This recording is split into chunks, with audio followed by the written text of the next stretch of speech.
Action. Assalamualaikum warahmatullahi wabarakatuh. Kau jangan duduk depan aku sejam. Ada pula jurubahasa ya. Okey, jurubahasa tak apa, jangan tak faham bahasa. Kau tak faham bahasa macam Perdana Menteri payah, payah. Okey. Jadi malam ni tajuk khusus kita pada malam ini ialah bila MPBN mahu keluar daripada Kerajaan Perikatan Nasional. Seperti mana yang anda sedia maklum bahawa hari ini 2 daripada 4 MP daripada PKR yang dijangka akan melompat ke PPBM sudah pun melompat. 2 lagi bakal menyusul dan beberapa orang daripada PAN, beberapa orang daripada DAP juga akan menyusul. Jadi seperti mana yang tuan-tuan sedia maklum sebelum ini, geng-geng PAS, geng-geng Bersatu dok kata UMNO ni nak bekerjasama dengan PAN, nak bekerjasama dengan Pakatan Harapan, nak bekerjasama dengan DAP. Rupa-rupanya mereka lah yang akan bekerjasama.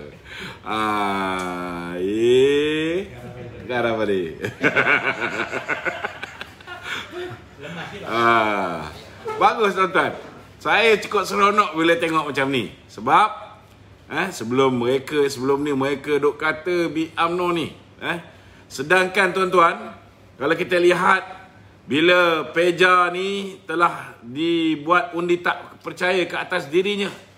Pada ketika itu bertiup kencang tuan-tuan. Orang kata UMNO ni nak kerjasama dengan DAP. UMNO nak kerjasama dengan PKR, bentuk kerajaan negeri. Tiba-tiba Datuk Seri Zahid mengarahkan Menteri Besar Negeri Perak supaya meneruskan kerjasama dengan PPBM dan PAS. Jadi terbuktilah bahawa apa yang telah diperkatakan tentang UMNO sebenarnya tuan-tuan hanyalah fitnah belaka. Hanyalah fitnah belaka. Hari ini orang dah boleh tahu yang mana satu betul, yang mana satu fitnah. Sekejap, jangan marah. Okey, ini hanya sementara. Macam dunia ni. Dunia ni tempat tumpangan sementara je. Akhirat jualah yang kekal selama-lamanya. Betul lah Sri Betul. Apa tak ada power, ada power ni. Macam mana nak tahu ada power ke tidak? Ni jalan tak? Bantal power banknya. Tak nampak jalan tak jalan. Okey tuan-tuan. Okey. Jadi hari ni kita nak bertanya dengan MPBN. Dah terang lagi bersuluh mereka ni nak melingkupkan UMNO. Mereka ni nak memastikan bahawa UMNO tidak boleh lagi mendesak mereka untuk menunaikan apa saja permintaan yang rakyat mahu UMNO suarakan. Contohnya moratorium.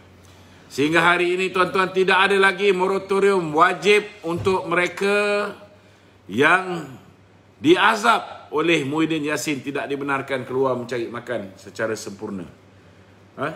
Ekonomi yang dibuka pun semuanya ada limit-limit lagi. Jadi pendapatan hampir semua sektor tuan-tuan kecuali mereka-mereka yang buat duit zaman PKP ni, hampir semua yang lain sesedara melingkup. Hampir semua yang lain dia punya sales drop sehingga 80%. Ada yang mencecah 90%. Tetapi sesedara tidak dibenarkan untuk diberikan moratorium wajib. Kerana mereka ini berfikir tentang nasib yang bakal menimpa pihak bank yang telah untung 31 bilion lebih. Walaupun mereka memberikan moratorium 6 bulan pada tahun lepas. Bagi moratorium 6 bulan pun tuan-tuan, bank masih untung sesedara 31 bilion. Setiap kuartal, setiap suku tahun kewangan tu, mereka telah untung 8 bilion lebih. Total dia tuan-tuan 31 bilion lebih. Dan yang kedua seperti mana yang kita sedia maklum, kita mengharapkan dengan pertukaran CEO KWSP, maka iSinar akan diluluskan secara automatik maksimum RM10,000 ataupun maksimum 10% kepada semua yang memohon. Tapi malangnya tuan-tuan, walaupun CEO dah ditukar, kita masih lagi belum mendapat kelulusan secara automatik. Masih terlalu banyak syarat. Walaupun ada yang kata kategori 2 ni ada kelonggaran syarat. Kita tunggu 8 hari bulan 3. Kalau betul mereka nak bagi, tuan-tuan, dah lama dah mereka bagi. Kenapa nak tunggu sampai 8 hari bulan 3? Nak tunggu semua dah melepek, baru nak bagi. Jadi kalaulah misalnya tuan-tuan, lepas ini UMNO nak buat desakan minta supaya ditunaikan permintaan rakyat ini, saudara, mungkin selepas ni dah tak boleh. Sebab apa? Sebab mereka sudah ada backup daripada amanah, backup daripada PKR, mereka dah ada backup daripada DAP, mereka dah ada backup daripada DAP yang akan membantu mereka untuk mencukupkan lebih daripada 111. Jadi apa juga desakan yang UMNO akan berikan, tak akan lagi memberi kesan kepada mereka. Kecuali semua MP-MP Barisan Nasional berdiri teguh bersama dengan Presiden dan Datuk Seri Najib menarik diri daripada menyokong kerajaan setengah masak ni, tuan-tuan. Lagipun hari ni imej menteri-menteri UMNO ni makin lama makin rosak. Apa tak rosaknya, tuan-tuan? Bila denda RM10,000, dulu 1,000 orang menjerit, orang memekik, orang terlolong. Dia naikkan pula 10,000. Lepas tu dia tak berani untuk buat pengumuman. Dia suruh Datuk Seri Ismail Sabri. Tak pasal-pasal orang marah kat Ismail Sabri. Tak pasal-pasal orang marah kat Menteri UMNO, tuan-tuan. Lepas tu keputusan-keputusan yang berkaitan dengan Kementerian Kesihatan, sudah pastilah Menteri Kesihatan kena buat kenyataan. Maka orang tak pasal-pasal marah lagi dekat Menteri UMNO. Tapi saudara, ada tak mereka ni membuat keputusan-keputusan besar? Tak ada. Walaupun mereka lah sebenarnya yang buat keputusan yang bodoh ni, tuan-tuan. Tetapi akhirnya dia suruh orang UMNO juga, tuan-tuan. Orang UMNO juga yang diminta untuk menggalas tanggungjawab, untuk menyampaikannya kepada rakyat. Dan akhirnya rakyat marah. Jadi hari ni, sahabat-sahabat sudah hadir. Kita mulakan dengan sesi soal-jawab. Silakan, Pablo. Okay, Assalamualaikum, Datuk. Pablo hari ada datang. Semalam dia sakit perut. Assalamualaikum, Datuk. Okey, Tengku Razali Hamzah hari ini berkata, Majlis Tertinggi mesti mengadakan mesyuarat bergempar, memutuskan supaya kesemua ahli-ahli wajib memutuskan kerjasama dengan bersatu.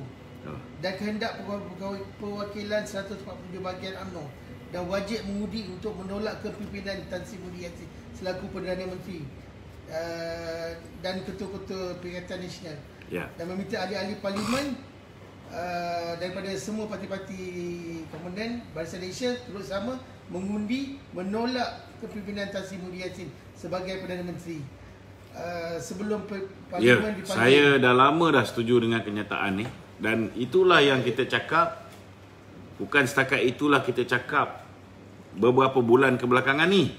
Semenjak daripada Azali lagi kita dah beritahu jangan kerjasama dengan syaitan, Kita dah minta jangan kerjasama dengan Bersatu, jangan bekerjasama dengan Mahathir, tapi dia orang kerjasama juga. Itu pun nasib baik tak kerjasama dengan Mahathir. Kerjasama dengan anak buah dia pun kita dah nampak kerosakan yang berlaku. Jadi memang tepatlah kenyataan yang dikeluarkan oleh Yang Berhormat Mulia Tengku Razali. Sewajarnya semua ahli majlis, ahli parlimen daripada BN menarik diri daripada menyokong kerajaan Perikatan Nasional, kerajaan Muhyiddin Yassin. Dan kita juga minta supaya MT UMNO dalam mesyuarat yang akan datang membetulkan, bukan hanya bersetuju UMNO tidak kerjasama dengan PPBM dalam pilihan raya umum yang ke-15, tetapi sekarang kena tarik diri daripada menyokong PPBM. Kerana setiap saat kita berikan untuk mereka terus memerintah negara ini, mereka akan gunakan untuk meraih seberapa banyak modal yang mereka boleh raih untuk menentang kita dalam pilihan raya yang akan datang. Dan mereka akan gunakan masa yang mereka ada ini untuk memenjarakan pemimpin-pemimpin UMNO, untuk menekan UMNO, untuk memperlakukan pelbagai bentuk pembulian yang akhirnya akan menyumbang kepada kemerosotan sokongan rakyat kepada UMNO dalam pilihan raya yang ke-15. Itu sebab kita setuju sangat dengan kenyataan Kuli. Kita tak boleh tunggu lagi. Kita tak boleh tunggu lagi. Kita harus bertindak sekarang. Okay. Datuk, saya tertarik dengan perkataan wajib. Okey, bila wajib ni maksudnya keseluruhan mesti, sama ada suka atau tak suka. Yalah, kalau wajib tu maknanya bukan sunat. Ya. Yeah. Tapi soalan saya, Datuk, andai kata masih ada yang tak mahu mengikut, macam mana? Kita sunat dia lagi sekali. Apa masalah dia? Kan? Kita sunat dia lagi sekali. Kalau boleh, kita potong dia dalam pemilihan yang akan datang. Kita pastikan siapa yang masih lagi bekerjasama dengan Muhyiddin ni, pemilihan yang akan datang, kita sunat dia. Kita potong dia. Kan? Jangan bagi seorang pun boleh lepas sebagai kepimpinan UMNO. Kerana hari ini kita nak kepimpinan UMNO yang tegas. Kepimpinan UMNO yang boleh bertindak, boleh membela nasib parti. Bila mana parti dibuli, bila mana kepimpinan UMNO dibuli, kepimpinan UMNO nak disumbat ke penjara. Kalau misalnya menteri-menteri, timbalan menteri, pengurusi-pengurusi JLC ni tidak mahu membela nasib kepimpinan UMNO sendiri, maka siapa lagi yang kepimpinan UMNO boleh harapkan? Dan kalau hari ini dikala rakyat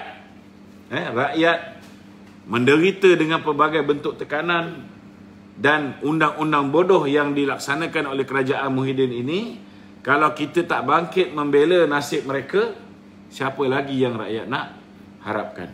Jadi ini bukan soal rakyat saja yang hari ini ditindas oleh kerajaan Muhyiddin.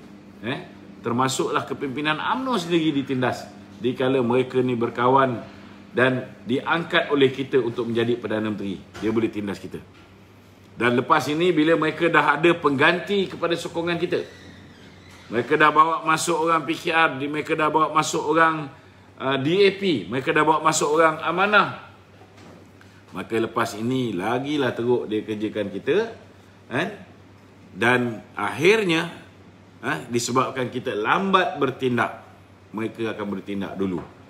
Tengok, itu hari sepatutnya kita cepat-cepat. Bila Jazlan tu menarik diri je, hari yang sama patutnya semua 43 orang menarik diri.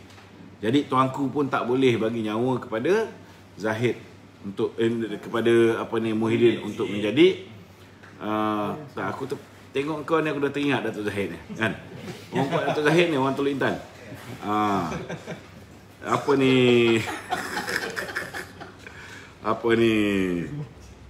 Kalau itu hari semua sekali, maka tuanku akan berfikir panjang. Kalau satu orang, Muhyiddin boleh cakap, tuanku, ni Azmin dah standby dah, 4 orang dia dah beli daripada PKR. Betul tak? Itu sebab tuanku masih lagi melantik Muhyiddin menjadi ketua kepada darurat. Cuba kalau itu hari satu derap, rap terus, kan? Masalah bila Nazri Aziz nak buat kenyataan pun, ada yang hadir, lepas tu tak buat kenyataan sama. Betul tak? Bukankah cantik kalau sekali itu hari sederap, rap, runtuh terus Muhyiddin. Tapi kita nak buat secara berperingkat, akhirnya mereka gunakan kelemahan kita, keslowan kita untuk dia kerjakan kita habis-habisan. Dia terus buat darurat, semua projek direct nego semua diluluskan, kan? Siapa yang ada kuasa sikit nak menentukan kedudukan dia, kita pun tahu, kan? Bukan kita tak tahu, cuma kita tak nak beritahu je. Hormat tu masih ada. Tapi kena ingat, rakyat ni sabar dia ada batas. Okey. Dia kata, hanya 19% responden dalam tinjauan Institut Darul Ihsan IDE berpendapat bahawa Muhyiddin Yassin sepatutnya kekal sebagai Perdana Menteri sehingga Parlimen berakhir. 19%. Tapi hampir separuh, 46% responden pula berkata Muhyiddin harus mengundur diri kerana dia tidak lagi menikmati sokongan majoriti. Sementara 29% lagi pilihan raya harus dilakukan dengan segera. Hanya 2% saja yang mahukan darurat dikekalkan. Minta komen sikit Datuk, tinjauan ni tu. Komen dia maknanya bukan semua rakyat Malaysia waras. Masih ada 2% yang tak waras. Tapi apa pun, ide ni bawah Anwar Ibrahim lah. Kan? Institut Darul Ihsan ni bawah Anwar Ibrahim. Sudah pastilah apa yang mereka tulis, kan? Mesti ada bias sikit. Mesti ada bias. Lebih memihak kepada Pakatan Harapan. Betul tak? Institut Darul Ihsan ni Dr.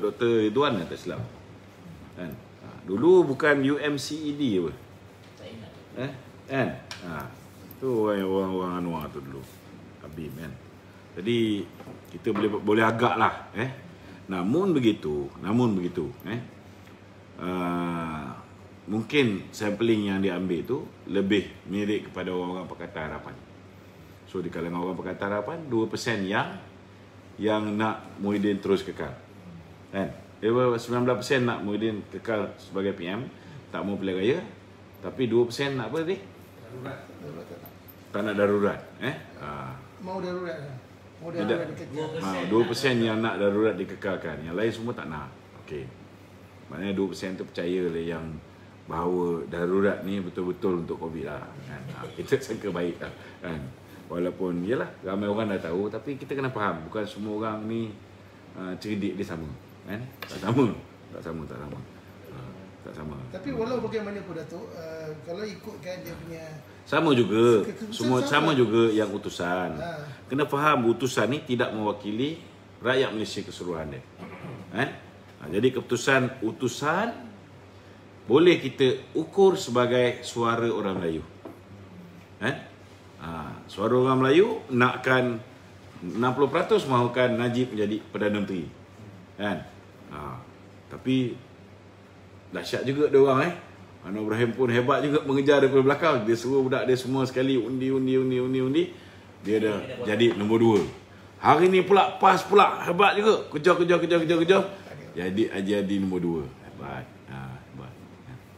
Tapi apa pun kita mengharapkan apa yang hasil dapatan ni ianya sebagai penanda aras berhubung dengan sokongan orang Melayu. Sokongan orang Melayu. Jadi kena tengok pula. Lepas ni kena tengok pula pool yang diadakan oleh Surat Khabar Orang Putih pula. Surat Khabar The Star ke, Surat Khabar The Sun ke, kan? Lepas tu tengok pula macam mana Tamil Ilm, Nanban, untuk tengok masyarakat. Kena ambil semua, tak boleh ambil sikit-sikit. Betul tak? Barulah kita boleh buat satu pool yang boleh dikatakan adil, boleh dikatakan adil. Nanyang ke, untuk masyarakat China, China Press ke, Sinchu. Okey. Boleh? Okey, Datuk, hari ni kan dari Ismail Sabri berkata rentas daerah dibenarkan, tapi rentas negeri masih tak dibenarkan. Apa signification untuk kerajaan masih melarang rentas negeri? Sedangkan yalah, semalam kita bising pasal PM pergi rentas negeri. Daerah. Dia daripada Putrajaya, itu adalah wilayah persekutuan Putrajaya. Pergi ke Selangor. Bukan lagi negeri di bawah jajahan takluk negeri Selangor. Dulu Sepang tu sebahagian daripada Selangor. Sekarang dah lain negeri. Jadi dia boleh pergi main golf di Kota Permai. Kenapa rakyat tak boleh rentas negeri? Dia boleh. Ambil contohlah kalau kita pergi main golf dekat Nilai Spring. Lepas main golf kat Nilai Spring, kita nak pergi makan dekat berhampiran depan IPD Sepak. Itu dah masuk Selangor. Kan? Nilai Spring tu Negeri Sembilan. Jadi boleh? Tak boleh. 10,000 kena. Betul tak? Dia langgar sepadan tak kena 10,000. Kita rakyat Malaysia langgar kena. Adil tak adil? Jadi apa-apa undang-undang yang tidak adil, kan? Kita minta anggota polis gunakanlah budi bicara. Nak buat macam mana? Perdana Menteri kita ni tak berapa cerdik. Jadi kita tahu abang-abang polis lebih cerdik daripada Perdana Menteri. Maka override keputusan-keputusan bodoh ni. Itu je. Okey, sebenarnya bila dia berkata kita tak boleh rentas negeri kan, ada industri-industri masih, contohnya industri perhotelan, pelancongan yang merupakan hancur lebur. Macam mana nak masih nak Inilah bodohnya Muhyiddin ni. Kalau dia cerdik, kita tak lawan dia. Betul tak? Hari ni hotel ni, minta maaf cakap lah, pinjam ayat Datuk Seri Najib. Bukan orang Melayu terbangsat zaman Pakatan Harapan tu. Tapi zaman Muhyiddin lagi teruk. Hotel pun terbangsat sekali. Daripada hotel 5 star PWTC milik UMNO ni, hari ni dah terpaksa jual. Dah terpaksa jual apa? Nasi bajet. Bukan nasi bajet. Dia jual drive-thru. Sedap makanan dia. Berilah sokongan kepada Pan Pacific. Mereka jual Sri Pacific Hotel. Mereka jual apa ni, mi rebus RM12 kan? Ada yang RM10 nasi ayam kan? Okey lah. Tapi kena ingat juga, bila hotel-hotel dah buat meniaga macam kedai tepi jalan, apa jadi dengan nasib kedai tepi jalan? Harga lebih kurang. Harga lebih kurang. Tak pening. Sebab hotel sekarang ni nak lepaskan bayar gaji pekerja.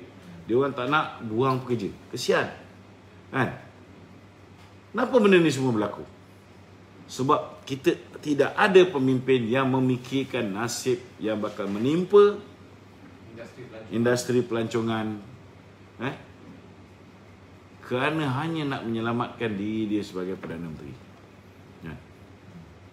What is the necessity to have PKP? Ada necessity? Tak ada. Kalau setakat letak roadblock, lepas tu tidak ada apa benda, polis pun pening kepala. Kalau tahan satu-satu jam, orang nak pergi makan,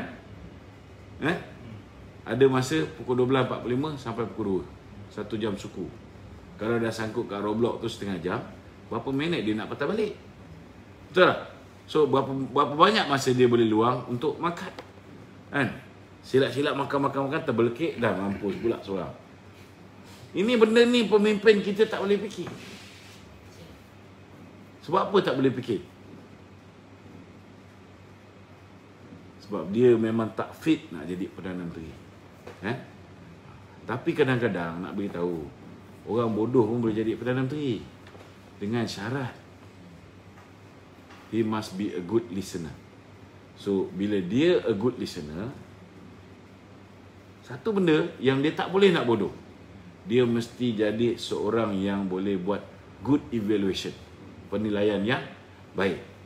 Kalau dia mendengar je kan, bila punah sihat bagi nasihat, nasihat tu nasihat yang bodoh, nasihat yang boleh merosakkan Perdana Menteri, dia telan dia semua nasihat ni sebab dia tak tahu mana nak menilai benda yang baik dengan benda yang tak baik. Nak predik apa yang bakal berlaku akibat daripada keputusan tu memang langsunglah tak ada. Itu sebab banyak di kalangan kita punya keputusan ni yang dibuat oleh Perdana Menteri kita, kebanyakannya last kali kena buat U-turn. Sebab dia buat dulu tanpa berfikir. Tak sampai level dia nak berfikir untuk negara ni. Nak sangat jadi Perdana Menteri. So, bila dia buat keputusan, dia tak tahu apa implikasi daripada keputusan itu. Last kali bila orang hentam, baru dia ubah. Kau nak main golf sana sini, betul tak? Tapi kau suruh buat PKP, kau suruh buat arahan jangan benarkan orang rentas daerah, rentas padat. Lepas tu kau rentas. Bila orang keluarkan video, kau main golf dekat Kota Permai, kau longgarkan sikit. Kan bodoh namanya ni. Betul tak? Jadi awal-awal patutnya benarkanlah orang rentas daerah. Bukan COVID tunggu kat setiap sempadan ke daerah ni. Ini masalah dia. Datuk. Ya. Okey, pendapatan Malaysia dalam sektor pelancongan ni merupakan salah satu pendapatan utama Malaysia pada zaman Datuk Seri Najib dan sebelumnya. Bukan ya? Nombor 3 kan? Nombor 3. Tu tak silap saya. Yalah, nombor yang antara utama antara yang tinggi. Bila benda ni dah tak ada dalam international, tak ada, domestik pun disekat. Maka macam mana dia orang nak naik balik Datuk? Saya tak nampak. Kau tak nampak? Aku nampak. Hari ini di antara penasihat-penasihat yang baru dilantik oleh Tan Sri Muhyiddin Yassin dengan idea-idea hebat telah berjaya menyelesaikan masalah ekonomi kita. Hampir separuh dah selesai. Daripada 1,000, denda naik 10,000. That is what they call as diversifying our source of income. Nampak? Rakyat dah nak mampus ni. Last kali idea yang diorang boleh lahirkan ialah cekik lagi rakyat dengan mengambil denda hasil daripada keperitan rakyat jika rakyat langgar SOP. Itu je dia boleh fikir. Exhaust motor. Ni lah level Muhyiddin. Denda kan. Denda. Jabatan dalam sekitar. So macam mana? Apa kita nak expect daripada kerajaan macam ni? Nothing bro. Kan? Habis kuat dia tolong godam kita punya ni. Ni nasib baiklah kita dah pasang VPN ni. Harap tidak ada berbalik pada tidak ada gangguan lagi lah hari ni Datuk, berbalik pada kompoin 10,000 hari ni kerajaan berkata kan ia bergantung ke budi bicara dan tidak akan menginai. Rasanya dia orang tanya ni Muhyiddin main mana. Aku rasa sikit hari kita kena ajak Muhyiddin main golf kan. Sekali-sekala kan. Betul nak tanya ada kelas ke? Ada kelas ke? Tak tahu, aku dengar Datuk Najib main lagi bagus daripada dia. Datuk nak tanya satu tu. Adakah dalam denda 10,000 atau 10,000 ni penjarakan sosial adalah salah satu kesalahan penjarakan sosial itu? Adakah penjarakan sosial ni? Kalau kata rapat adakah itu sebahagian daripadanya lah. Contohnya macam kedai ni kan. Aku satu meja ni. Arahan dia kontradik. Pertama dia kata satu meja 2 orang. Lepas tu dia kata okey kita longgarkan. Satu meja tak payah lagi 2 orang. Ikut kapasiti. Kalau ikut kapasiti meja ni 4 orang. Kan? Tapi dia kata kena ada penjarakan 1 meter. Macam mana caranya? Caranya ialah aku duduk kat penjuru ni, ambil penjuru ni sikit. Seorang lagi duduk kat penjuru ni. Seorang lagi duduk kat penjuru tu. Seorang lagi duduk kat penjuru tu. Tapi tu tengok masuk akal lah? Kat pasar tak dapat kawan. Kalau duduk sebelah-sebelah ni tak boleh. No way. Tak sampai 1 meter. So macam mana? Tak, dia orang ni patutnya apa yang dia patut buat ialah hentikan semua PKP bodoh ni, SOP bodoh ni. Kan? Serahkan kepada rakyat untuk determine dia nak mati ke dia nak hidup. Okey? Nak hidup, okey, nyatakan apa dia. Pertama, keluar daripada kedai, keluar daripada rumah, pakai mask. Kan? Salam, apa benda semua sekali, sentuh tu, sentuh ni, cuci tangan. Yang ni dia patut buat. Hari-hari keluar propaganda ini. How to make sure that you will not get infected by COVID-19. Kan? Kedua, pastikan pasal hari ni dia orang duk gambarkan bahawa COVID ni bahaya. Sebenarnya COVID tak bahaya untuk orang yang sihat. COVID hanya boleh membahayakan orang yang ada darah tinggi, kencing manis, komplikasi buah pinggang, jantung dan sebagainya. Maka berikan tumpuan kepada golongan sasar. Dan ajar orang yang sihat ni bahawa COVID ni tak bahaya. How to make sure that if you are infected, you tak rasa apa pun. Okay? Pertama sekali, sebelum terkena, pastikan immune system diri kuat. Makanlah makanan-makanan yang boleh menguatkan immune system. Makanan yang mengandungi zinc, makanan yang membantu detox barang-barang yang tak molek dalam badan, yang antiviral macam daun semambu, macam serai untuk detox, kan? Lemon untuk detox, macam-macam lagi. Belimbing buluh, air kelapa dengan 5 kasturi. So, ajar benda ni untuk orang perkuatkan immune system.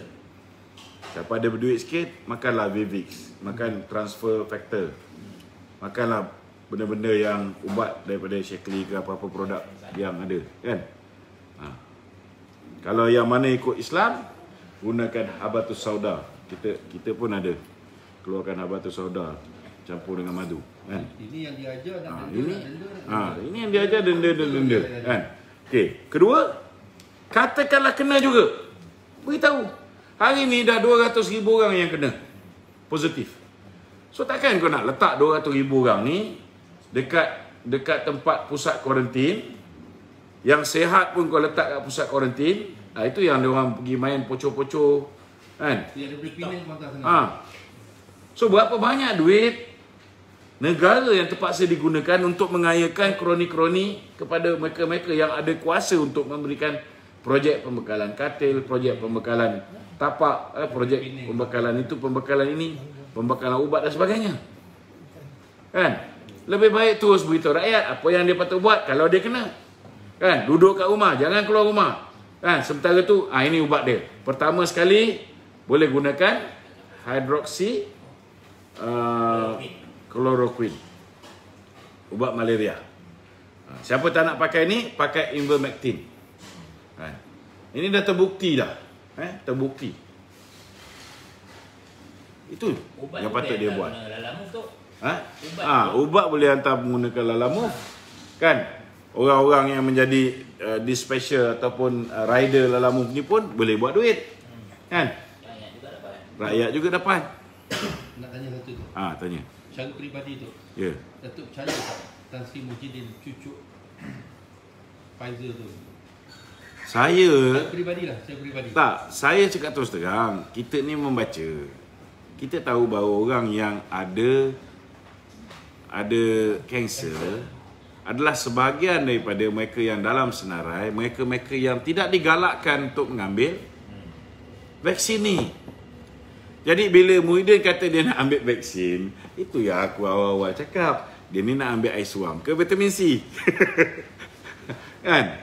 Jadi cubalah kita fikirlah dari segi logik akal. Bila kita tanya macam mana bila tarik daripada botol tu, contohnya botol ni, dia tarik. Betul tak? Dia tarik daripada botol ni, dia punya tip atas tu warna biru. Bodoh ke? Kita buat live ni. Kau Perdana Menteri. Dan kau tak faham ke? Satu dunia dah cerita hari ni. Contohnya Governor New York ke apa, kan? Dia dah kantoi.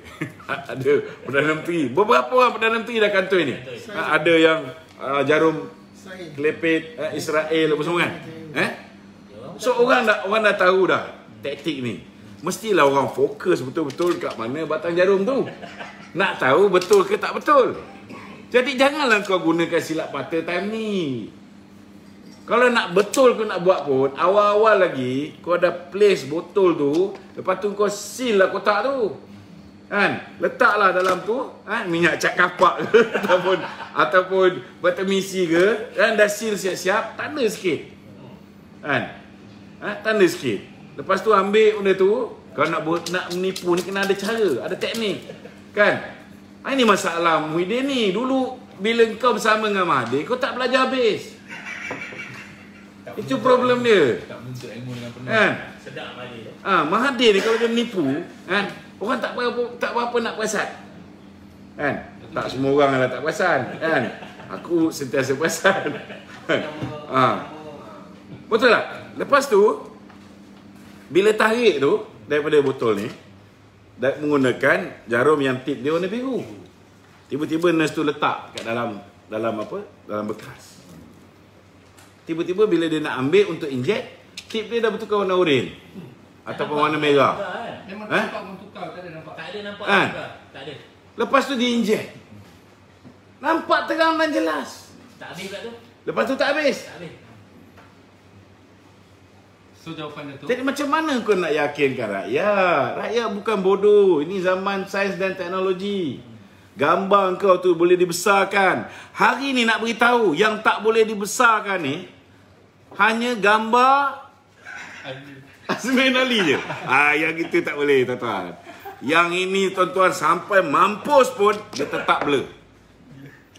Gambar jarum, gambar dua wanita daripada Vietnam dan juga daripada Indonesia yang bunuh adik Presiden Korea Utara, abang.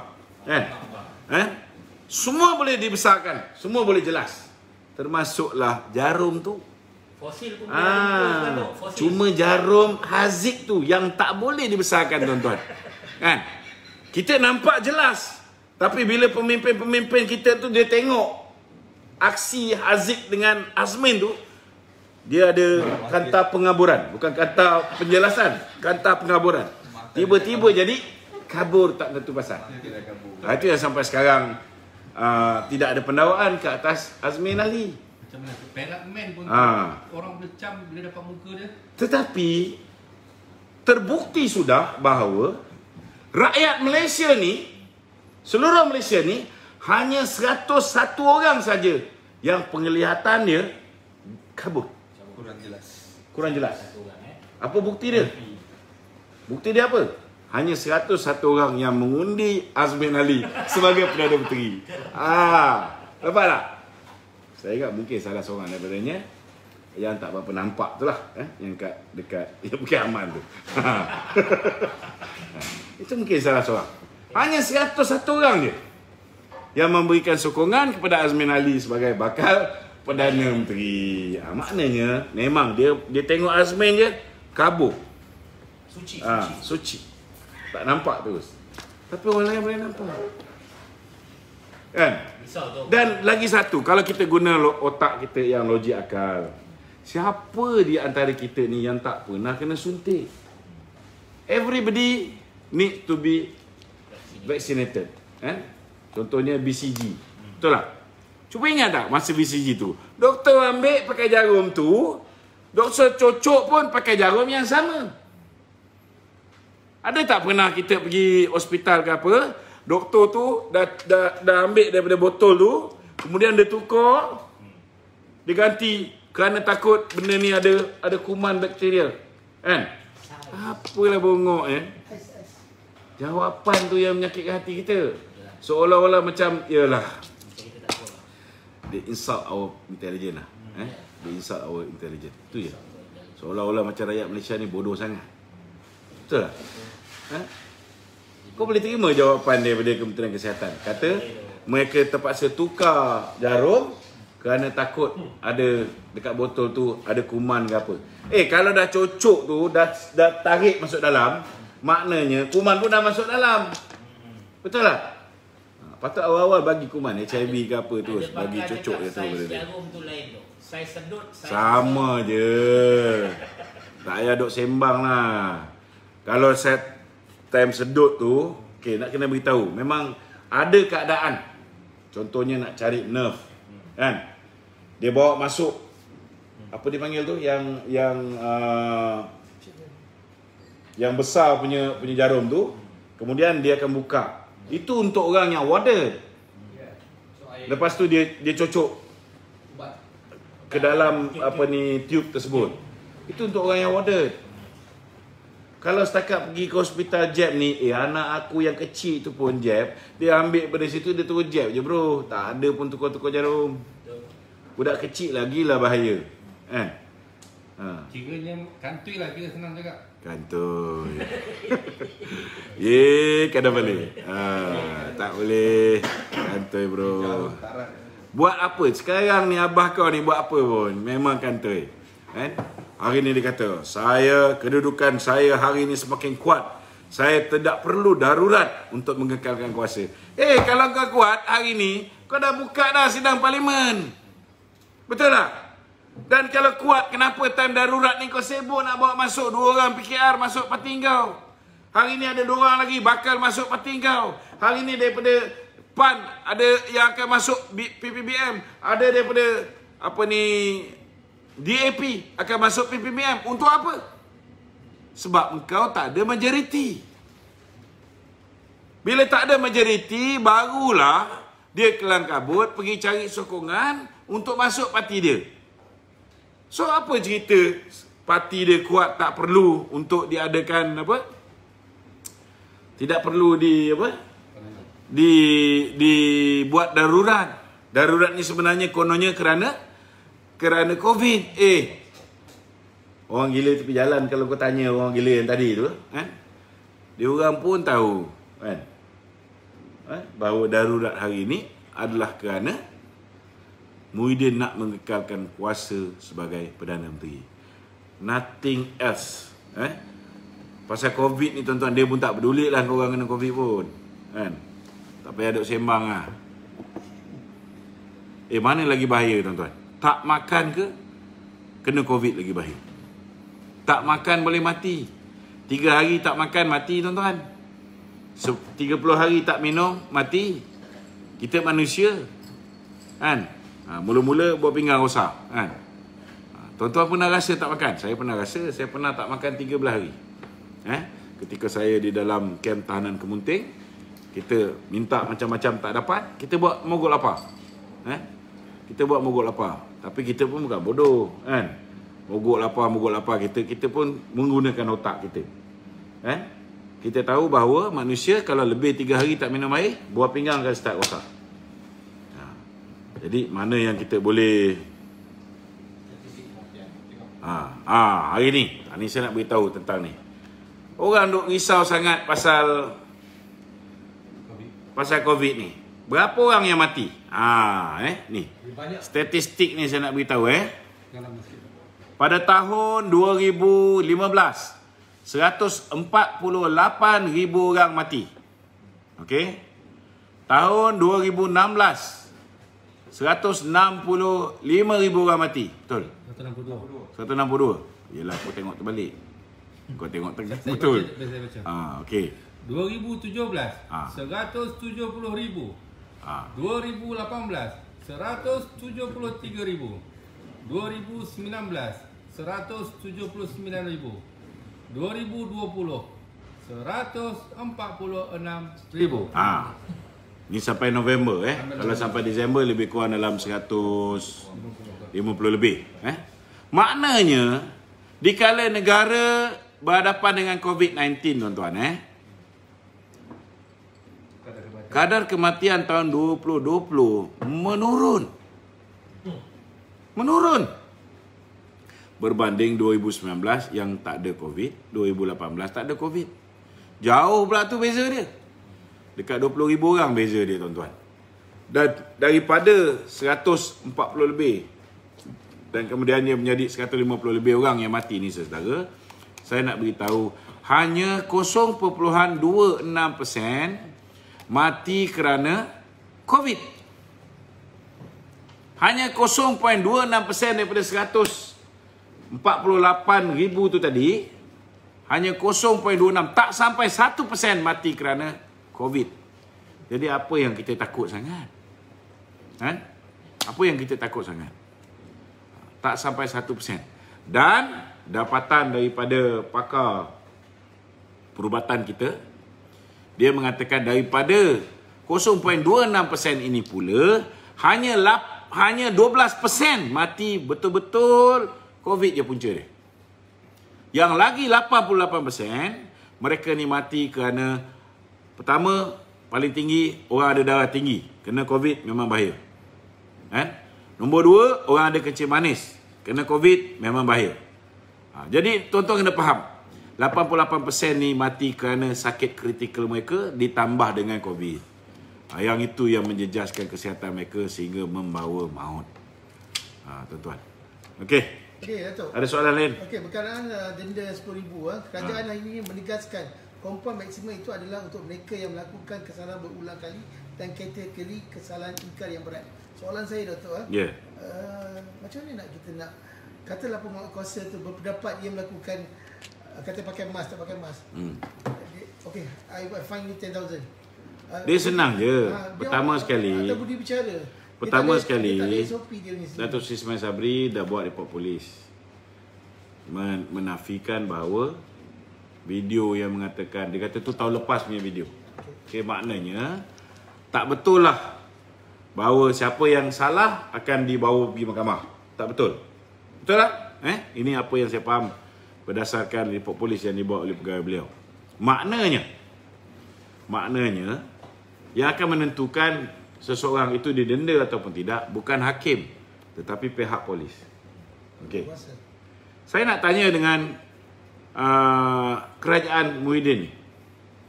Kalau orang yang dah berulang kali barulah didakwa, adakah pihak polis mempunyai database setiap rakyat yang telah diberikan amaran? Ada database ke? Ada tak? Kalau database orang kena saman, kita boleh kata, oh ini kesalahan pertama, sekian banyak. Kesalahan kedua, sekian banyak. Kita boleh tahu. Masalahnya dia kata, ini hanya kena kepada orang yang dah diberi amaran berulang kali. Tapi macam mana kau nak kenal pasti orang tu diberi amaran berulang kali? Sedangkan tidak ada satu database yang kalau orang kata, okay, buat main, kau tak pakai face mask. Buat main IC, check. Dia boleh check kat database tu. Pernah sekali, dia beri warning. Ada record warning. Warning never ever recorded by the policeman. Tak ada. So, how do you determine? Apa pasal nak susahkan pihak polis?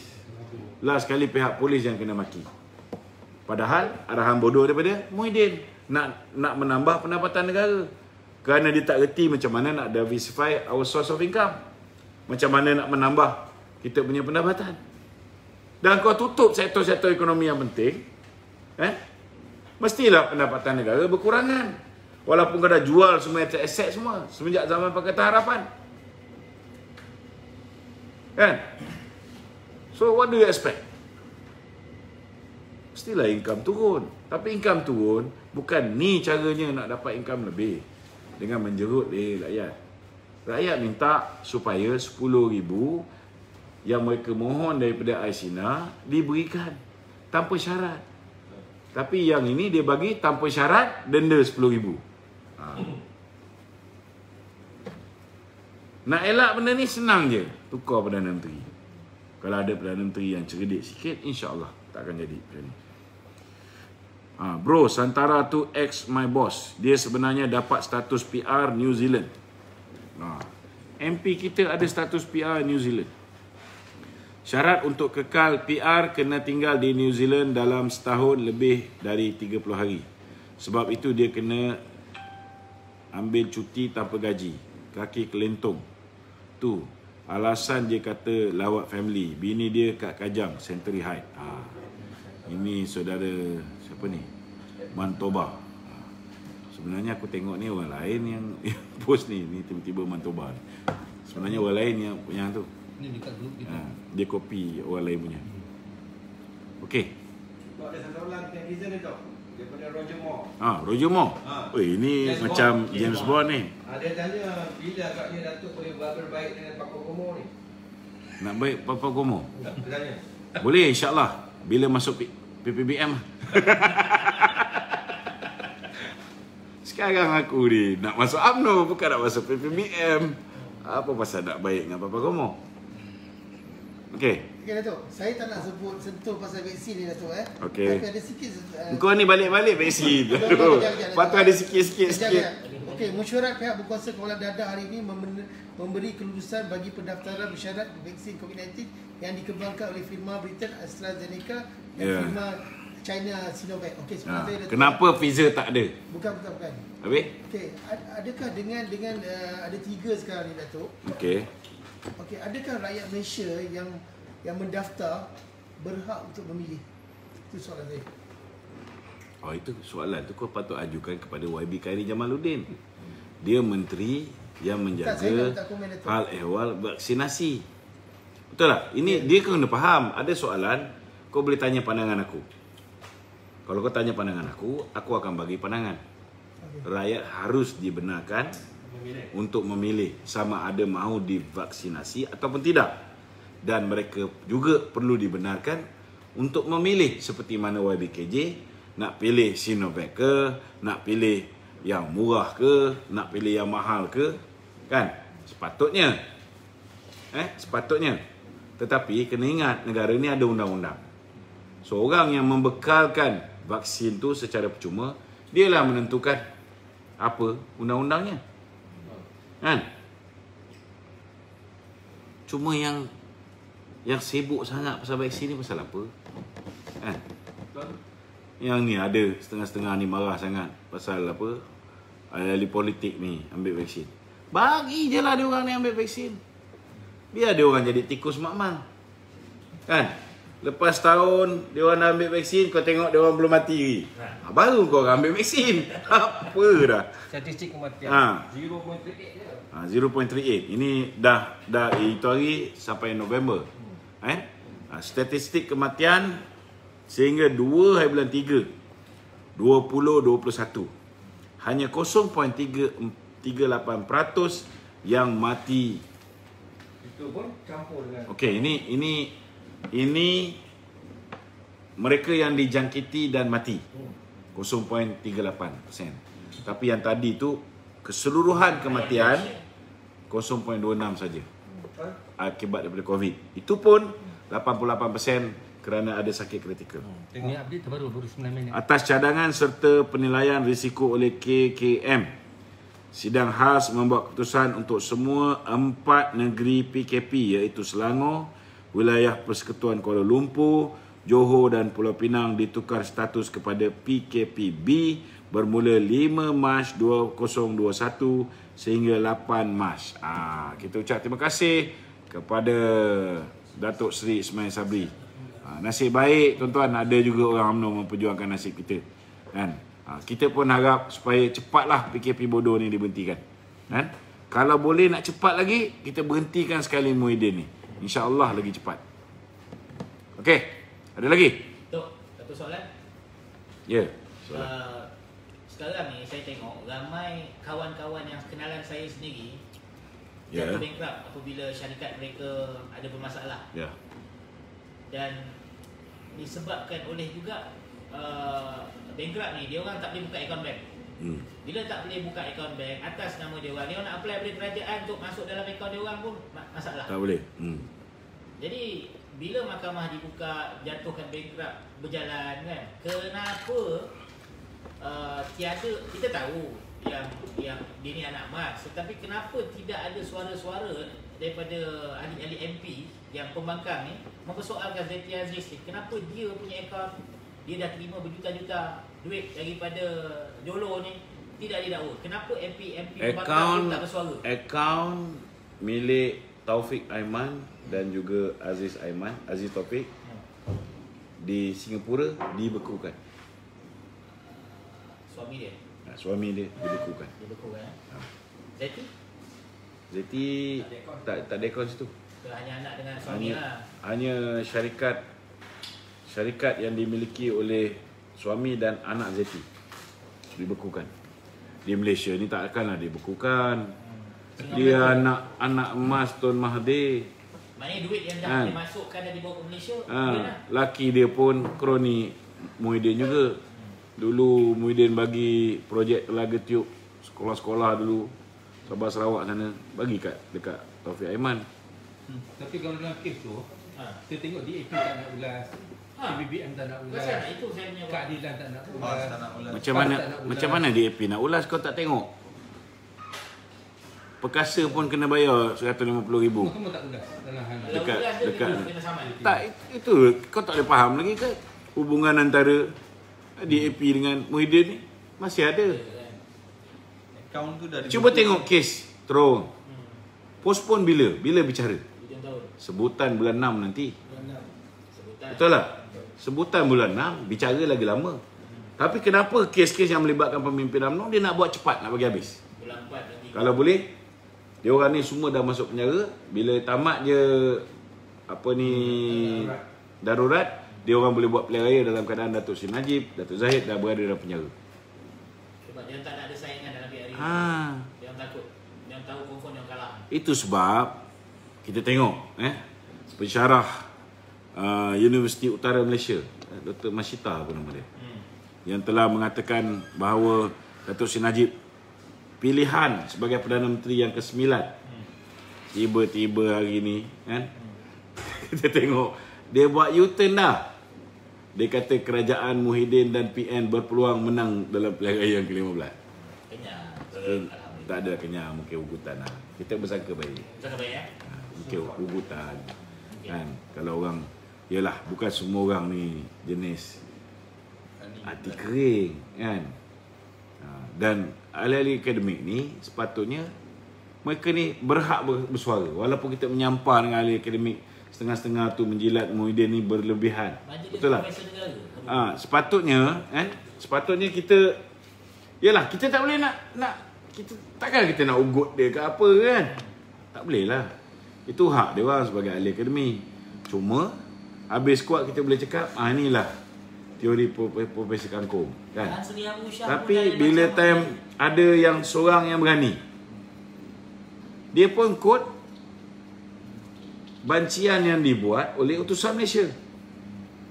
Dia kata Datuk Seri Najib berpeluang menjadi pilihan utama untuk dianggap sebagai Perdana Menteri ke-9. Baru cakap macam tu dah kena, mesti ada call kan yang menyebabkan berubah fikiran dia. Dan bukan hanya call ke atas utusan Malaysia, tetapi call ke atas penulis. Last sekali penulis ni ubah, kata Tan Sri Muhyiddin dan Perikatan Nasional berpeluang cerah memenangi pilihan raya ke-15. Inilah Malaysia.